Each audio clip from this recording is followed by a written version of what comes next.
다음 달 12일이 정경심 교수 구속 기한 만료예요.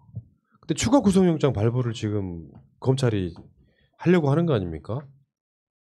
근데 이제는 정경심 교수를 불구속 상태에 재판받게 해줘야 됩니다. 그러니까 이 사람들이 정경심 교수의 가장 대표적인 구속 사유로 증거인멸 도주우려였거든요. 근데 증거인멸 부분은 이제 이게 어떤 구조로 재판장에서 만들어진 거냐면은 정경심 교수 구속의 결정적인 것 중에 하나가 노트북을 숨겨서 아직까지 안 내놓고 있다예요. 그게 증거인멸의 우려의 연속 성상에 있는 거예요. 정경심 교수 측은 원래 노트북은 없었다예요. 이 구조로 갖고 있단 말이죠.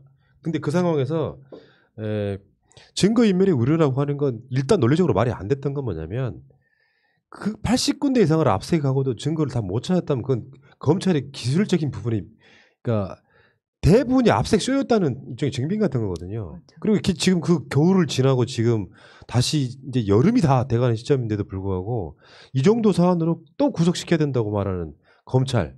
이거는 이 자체가 과잉 수사예요. 쉽게 표현하면. 그러니까 구속했던 요지가 지금 증거인멸이라는 거 하나잖아요. 그러니까 그 구속 여부를 심사할 때 우리가 알고 있는 건 이제 증거인멸과 도주 우려를 보지만 그거보다 먼저 보는 게 그 일정 주거랍니다. 그러니까 일정한 주거 상태 속에 있는지 그러면은 충분히 그 뭐 정경심 교수가 일정한 주거 형태가 명확히 있고 그러니까 주소 불상자가 아니란 얘기죠. 그 다음에 그 구속의 부속적인 효과는 뭐냐면은 이 사람에 대한 그 재판 전에 약간 형벌을 주는 그런 그 부수적 효과가 있는 거거든요. 근데 유죄와 무죄가 입증되지 않은 상황에서 이렇게 국가가 공권력을 이용해서 형벌을 주는 게 정당한가? 그리고 이미 입시 비리에 관련된 증거 조사가 다 이루어진 상태에서 입시 비리에 관련된 것밖에 지금 안 남아 있는 거잖아요. 네. 나머지는 다 소명이 된 거고. 그래서 이게 의미가 없는 거죠 지금. 그러니까 재판하다 보니까 그 정경심 교수가 미공개 정보를 이용했다거나 차명 주식 보유했다 부분은 사실상 객관적으로 허위 사실임이 드러났어요. 재판장이 봤을 때도 이게 주요 핵심 혐의 중에 하나였거든요. 근데 이 상황에서 정경심 교수를 또 추가로 구속을 연장시키겠다고 하는 건요. 이것들은 정말 살인마에 가까운 짓을 하고 있는 거예요. 이 사건 생각해 보면 검찰 역사상 가장 한 사건에 말도 안 되게 과몰입해가지고 이 확증 편향으로 가고 있어서 약간 병증에 가까운 짓거리를 하고 있는 거라고. 정경심을 유죄로 만들어야만 되는 이 검사들이 미친 난동 같은 거예요 이게. 화 안 나요? 표정들 봐. 이게 어떻게 보면은 비용적으로 얘기하면 어마어마한 혈세 낭비거든요. 이 사건에 투입된 어마어마한 인력과 고급 인력 월급도 많이 들어가는 사람들이잖아요. 이게 오랜 기간 달려들어서 했다라는 거는 어마어마한 예산 낭비라고도 볼 수 있는 부분이 있습니다. 검찰의 공소장에 예를 들면 이런 거죠. 2억 8천만 원 상당의 부당 이득을 취득했다 이렇게 공소장에 쓰여 있어요. 사실은 정 교수가 차명으로 장외 매수했다고 보는 주식은 최근까지 매도조차 이루어지지 않았고 심지어 한국거래소는 작년 9월 WFM의 주식 매매 거래를 정지한다고 공시했어. 사실상 주식이 휴지 조각이 됐어. 그러니까 검찰의 공소장 자체가 대부분 허위사실이거나 말도 안 되는 지들의 뇌피셜이란 말이에요. 근데 그런 사건을 놓고 증거인멸의 우려가 있으므로 그러니까 그 부분은 실현되지 않은 이익을 이미 실현이 됐다고 보는 거죠. 자기들 계산치로. 그러니까 예를 들어 주식 뭐 1,000원짜리가 야 봤더니 이건 아직 50만 원 될 것 같네라고 계산하는데 그 계산값은 실은 시장 가격과 너무도 차이가 많이 나는.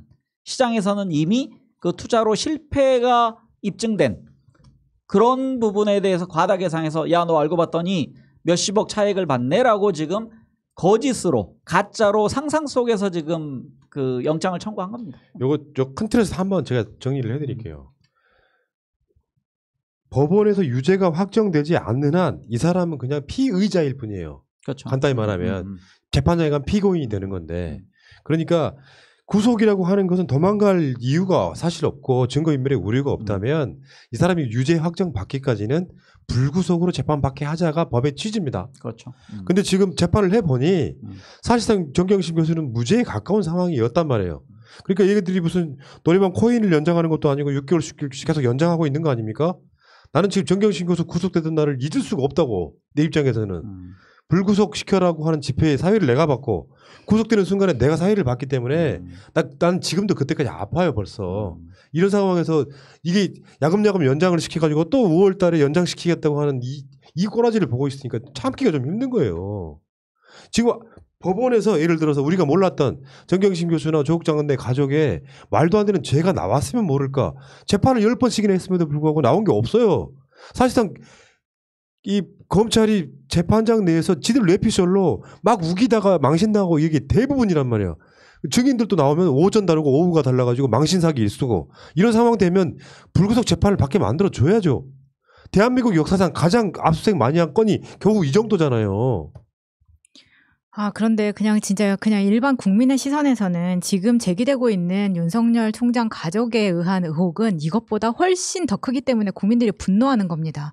그렇기 때문에 그렇게 조국을 때리기를 했음에도 불구하고 지지율이 떨어지지 않는 거예요. 그것에 대해서 윤 총장 검찰 나름대로 분석을 하고 있을 것임에도 불구하고 아직까지 이렇게 한다는 것은 도대체 그 원동력에 뭐가 있을지 예를 들면 본인의 가족에 대한 많은 의혹들이 사실 본인도 창피한 게 많을 거예요. 문제 있는 검찰 선배와 본인의 장모와 지금의 와이프가 같이 해외여행을 갔다 와서 그들의 돈이 아닌 어떤 뇌물로 추정되는 돈으로 갔다 왔고 그 이후에 그 선배와 헤어지고 본인과 결혼을 해서 장모는 똑같은 범죄를 계속해서 저지르고 있는데 그 범죄의 형태나 수법 그리고 횟수가 지금 정경심 교수한테 이들이 저지르는 일보다 훨씬 심각하다고 아무것도 모르는 국민들도 보면은 그렇게 느끼게 되어 있습니다. 그런데 검찰이 지금 하는 짓이 어떻게 온당하다고 생각하나요? 우리가 그동안 촛불 집회를 부터 시작해서 지금 총선 압승까지 이렇게 많은 것을 이루어왔는데도 불구하고 검찰이 계속 이런 짓을 하는 것. 뭘 더 할 수가 있나요, 국민을 우리가? 무시하는 거죠. 실제로요. 난 이렇게 보거든요. 혼돈스럽고 혼란스러울 때는 원칙으로 돌아가면 돼요. 법이 왜 필요하고 검사가 왜 필요한지. 검사가 왜 필요해요? 범인을 잡아다가 감옥 살리는 게 검사일까요? 범인을 잡아다가 감옥 살리는 게 검사라고 생각하는 마인드를 버려야 돼요. 검사는 그 범인으로부터 피해를 당한 피해자의 권리를 지켜주는 자리인 거예요. 그렇다 보니까 그 피해자를 대신해서 법으로 그 사람을 심판해서 감옥에 보내거나 마땅한 처벌을 받게 만드는 자리인 거고 검사가 그래서 필요한 거라고. 피해자는 아무 상관없이 범인을 잡아다가 족치는 자리가 아니고 경찰이나 검찰이 있음으로 해서 범죄 예방 효과도 있는 것이고 원래 원칙으로 그 자리가 만들어진 건 피해자를 최대한 구하고 가해자를 처벌하는 방식의 그 시스템 안에 놓여 있는 게 검사의 역할입니다. 근데 지금 정경심 교수 사건, 검찰이 주장하는 사건으로 피해자도 사실상 없는 사건입니다. 가장 쉬운 건 이제 인질로 잡고 있는 거고요. 그 인질의 대가는 뭐냐면은 왜 정경심 교수와 조국 교수를 희생양으로 그 인질로 잡고 있느냐. 자기들의 기소권 등에 관련된 검찰의 권한을 그대로 유지하고자 하는 겁니다. 그러니까 정경심 교수와 조국 교수의 유죄를 만약에 자기들이 법정에서 끌어내게 되면 그 뭐 사법 적폐 세력과 뭐 야합을 하든 어찌 됐든지 간에 그렇게 되면 문재인 정부가 추구하는 문재인 정부의 그 공약 1호가 공수처 설치예요. 그러니까 그 공수처 설치를 저지함으로써 자기들의 권한을 유지할 수 있다는 생각을 하는 겁니다. 근데 그 과정에서 자기들이 명분이 내세우기 힘드니 그럼 검찰개혁의 상징인 조국 교수를 타겟으로 하고 그 주변을 둘러보니 정경심 교수가 그러면은 이러이런 건으로 우리가 잡아다가 국민들에게 이 사람을 범죄자인 것처럼 각인시키자. 그럼 우리의 행위가 정당화된다라고 보는 거죠. 그러니까 지금 그런 상황이고요. 이게 뭔가 한쪽에 꽂히셔가지고 조국 내 가족은 나쁜 사람일 거라고 생각하는 마인드 가지신 분들한테 이해가 안 될 거예요. 조국 장관 내 가족의 이 똑같이 상황이 벌어져 있는 걸 나한테 대입해 보면 답이 쉽게 나옵니다.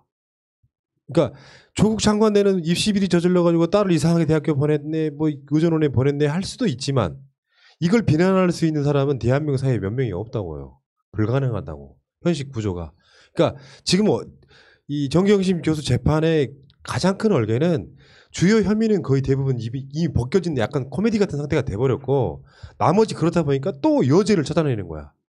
무슨 또 다른 죄 없어? 이걸로 또 구속하려고. 그러니까 쉽게 표현하면 그때 변호인 주장이 이게 별건 수사가 아니고 별건이 아니고 뭐냐 이렇게 표현하는데 근데 그 과정에서 이제 핵심 중에 하나였던 그 당국대 그 제1저자 건이요. 이것도 마찬가지예요. 검찰은 오전에 그 인턴인가 조교인가 한 사람을 데리고 와서 증인신문하면서 조국 딸은 허드렛 일 했다 뭐 이런 식으로 이렇게 말을 끌어내고 오후 시간대에는 그 장영표 당국대 의대 교수가 나와가지고 한 말이 그 연구원 아까 말한 그 조교가 아니라 연구원이요. 정경심 교수 딸은 연구원보다 논문에 더 기여를 많이 했다. 그리고 오전 그러니까 검찰 신문은 대대적으로 보도되고 오후에 장영표 교수의 이 말. 조민은 그 연구원보다 논문에 더 기여를 했다. 이게 완전히 달라지는 상황이잖아요. 요게 지금 계속 반복되고 있는 거예요. 저는 이게 그 내용이 뭐 내용도 그렇고 증언도 그렇고 주장도 그렇고 서로 이렇게 그 설왕설래가 있잖아요. 왔다 갔다 뭐 이렇게 누가 옳았네 뭐 기여가 있네 없네 이런 식으로 얘기하는데 저는 이 사건의 핵심은 그 시대적 맥락으로 봐야 된다고 생각합니다. 그러니까 이게 10년 전 12년 전에는 좋은 대학 가려던 사람들은 사회 풍조가 이거를 할 수밖에 없는 구조였어요. 근데 이거를 지금 10년 12년 뒤의 시점에서 보니까 이런 행위를 했었네라고 욕하지만 그 당시엔 대학 가기 위해서 다 이거를 조장하는 사회였습니다. 그리고 학교에서 이렇게 하라고 한 겁니다. 스펙이란 걸 쓰기 위해서 뭐 학종에 관련돼 쓰기 위해서. 근데 이제 그거를 지금 뚝 떼내서 야 10년 전에 걸 네가 지금 시각으로 보니 이러이런 문제가 있는 것 같아. 거기에 대한 공방이 있는 거죠. 그러니까 진위가 가려지지 않은 공방만 지금 계속적으로 하고 있는 겁니다. 검찰이 정경심 교수의 부탁을 받아서 장영표 교수가 2008년 6월 달에 병리학 논문을 작성하며 조민 씨를 제1저자로 허위 기재했다. 이런 요지고요. 그래서 대한병리학회에 투고해서 2009년 8월 학회지에 게재되도록 했다. 이 열개란 말이죠. 근데 재판을 보면 장영표 교수는 정경심 교수를 몰랐어요. 나중에 이제 이 엄마가 영문과 교수라고 하니 조민 씨가 이런 논문 같은 데 있어서는 영어 번역하고 이런 일을 되게 많이 했다 그러잖아요. 결국은 그렇게 나오는데도 불구하고 검찰은 요은권이라는 사람을 데리고 와서 허드렛 일이라는 그 키워드를 뽑아내는 이런 방식으로 정말 비열하게 수사하고 있거든요. 근데 이게 영어가 어려우면 사건이 되게 어려운 줄 알지만 알고 보면 되게 쉬운 일들이잖아요. 제가 가끔 주장하는데요. 만약에 이 부분에 대해서 정말 검찰이 수사를 하고 싶다. 그러면은 그 당시 입시에 대해서 전수조사할 수 있는 자신이 있으면 하면 됩니다. 맞아. 그러니까 그 당시 어떻게 입시가 진행됐었는지. 근데 그 조국 가족만 딱 이렇게 떼내서 야 이런 거 보니까 사회정의 위반돼. 그 당시엔 다 그랬다고요. 제가 예를 들었었는데 서울에 있는 모 외고에서는 방학 되면은 학생들을 데리고 부모들이 외국에 갔습니다. 외국에 가서 예를 들어서 캘리포니아 주 문학협회, 소설가협회 여기랑 가서 로비를 해요. 그래서 우리 애들 지금 10명 왔는데 희곡 부분 대상, 뭐 소설 부분 대상 하나씩 주십시오. 그걸 가져와서 스펙에 적었어요. 부도덕게 수사해. 그런 거라고. 대학에서 그걸 보고서 대학도 뻔히 알아요.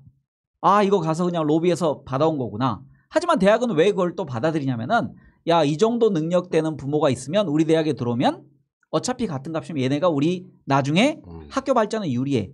이런 식의 그 일들이 횡행하던 시대라니까요, 그때가. 아니 그리고 여기서 다시 한번 우리가 기억해야 될 것은 이 논문을 쓴 게 고대를 입학하는 데에 전혀 영향을 주지 못했다는 겁니다. 입시 요강에 이 학교 외에서 쓴 이런 논문 같은 데에 기여를 했다고 해서 이게 입학하는데 가산점이 안 됐다고요. 왜냐하면 그때 입시 제도가 그랬어요. 그런데 이건 마치 이걸 써서 고대에 입학한 것처럼 언론이 언론 플레이를 하고 있다는 것이 중요하고요. 그리고 한영애고 학부모들이 지금 조용하고 있다는 데에서 우리는 기억을 해야 됩니다.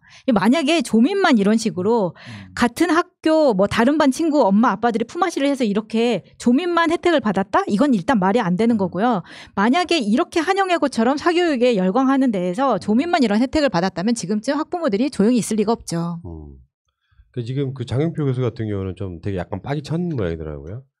지금 뭐 이게 당국대 건도 있고 공주대 건도 있고 전반적으로 보면 그런 식이더라고. 검찰에서는 이제 이 본인들이 입장이 궁색해지니까 언론에 나갈 만한 키워드를 뽑기 위해서 공주대 건 같은 경우는 아까 말한 허드렛 일이라는 그런 식의 표현을 써서 아무것도 안 했다는 뉘앙스로 이야기하고 또 지금 이 당국대 건 같은 경우는 연구원이 제1저자가 아닌데 어떻게 조민이 제1저자가 될 수가 있느냐 이런 식으로 몰아갔거든요. 그래서 지금 장혁표 교수 말은 이런 거예요. 그 연구원은 월급 받고 일하는 기술자일 뿐이고 알바였는데 어떻게 제1저자를 해주냐 이런 이야기인 거거든요. 오히려 이 연구원보다 조민 씨가 더 기여가 많았다. 그러니까 검찰은 아까 말한 공주대건의 허드렛 일이라고 계속 표현해 하고 싶어하고 그 오후 시간 되면은 그게 다 뒤집히고 하는 걸 계속 반복하니까 뭐 십자 공판 정도까지 보는 사람 입장에서 속이 터져버리는 거죠. 거듭 말씀이지만 이 입시에 관련된 그 법적 공방은 이게 구조적인 문제입니다. 그러니까 한 3년 전까지만 하더라도 2년 전까지만 하더라도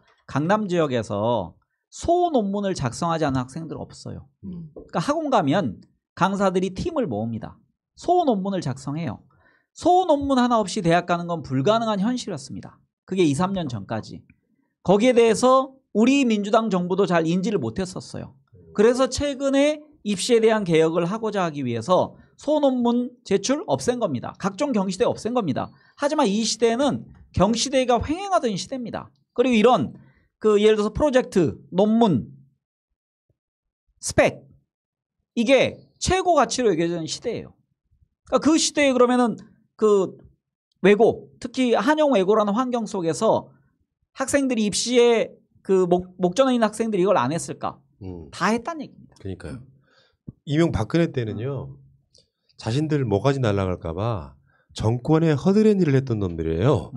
그치? 나는 이 허드렛 일이란 말이 너무 꽂혀가지고요. 아니 어떻게 학생한테 이 허드렛 일 했다고 써줍니까? 그 지금 최강욱 당선자도 사실상 그런 거 아니에요. 최강욱 당선자는 아예 그 아들이죠. 아들이 아예 그 법률사무소에서 아예 한 게 없는데 가짜로 써졌다고 주장하는 거잖아요. 그러니까 뭔가 좀 얘들은 좀 이상한 데 꽂혀가지고 사람은 진짜 무서운 거라니까요. 조국이 꼴 보기 싫고 자신들의 수사가 비난받는 게 꼴 보기 싫으니까 모든 걸 다 가져와가지고 이게 대한민국 사람들이 보면 막 허위사실 이렇게 얘기하면 대단한 것 같지만 최강욱 당선자 당당하게 얘기하잖아요. 한 거 맞다고 이 새끼야 뭐 이런 느낌으로 얘기해 주잖아요. 검사들도 검사 15나 인턴들한테 허드렛 일만 시키나 봐요. 그러니까 그런 것들로만 판단을 하니까 인턴이나 아니면은 뭐 이런 거 왔을 때 뭐 대단한 일을 했겠어? 이게 역 같은 게 그렇죠. 세상에 허드렛 일은 없어요. 약간 이야기를 좀 비약시키면은 내 아이가 몇 년 전에 장래 희망이 마을버스 기사라고 이야기해서 칭찬을 해줬다고. 진짜 필요한 역할이잖아요. 그러니까 지들이 보기엔 서류 작성하고 수사하고 하는 게 대단한 일이고 검찰청 내에서는 뭐가 허드렛 일일까요? 거기서 청소하시는 분도 중요한 역할을 하는 거야. 허드렛 일이라는 표현을 어떻게 해? 그렇다고 이 아이의 무슨 뭐 소개서나 추천서 같은데 얘는 허드렛 일 했음 확인서에 이렇게 씁니까? 말도 안 되는 거지. 그걸 끌고 와가지고 허드렛 일 했는데 허드렛 일이라고 안 썼다고 이게 검사가 할 짓이냐고요 그게. 근데 제가 조금 다른 얘기하면요. 입학 사정관제가 우리나라에 도입됐을 때 이게 이제 가장 큰 문제를 가지고 있었는데 실은 입시 정책에서 국민들은 또 열광했었습니다. 아 이거 선진적인 제도다. 이게 한 줄로 세우는 거 아니고 이게 좋은 제도다.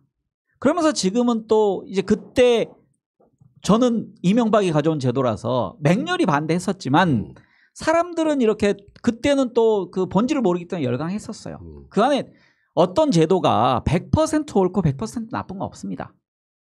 그래서 저는 이 좀 편향성 이 부분도 굉장히 위험하다고 생각합니다. 그리고 그 논문도 사실 그 논문을 통해 가지고 학교 입학한 것도 아닌. 그럼 무슨 그게 죄가 되냐 말이에요. 그건 사실 미국 유학을 대비해서 그렇죠. 했던 논문이었고 미친놈들이죠. 국내 입시에는 적용이 되지 않는 아까 초반에 상황. 말씀드린 것처럼 조국 장관의 가족이 뭐 사모펀드든 뭐 입시 비리든 피해자가 없는 사건이에요. 예를 들면 윤석열이 장모처럼 어마어마한 피해자가 있는 사건도 아니잖아. 이런 미친 재판을 하고 있다고 지금. 자, 그 얘기 여기까지 해요. 짜증나 죽겠네.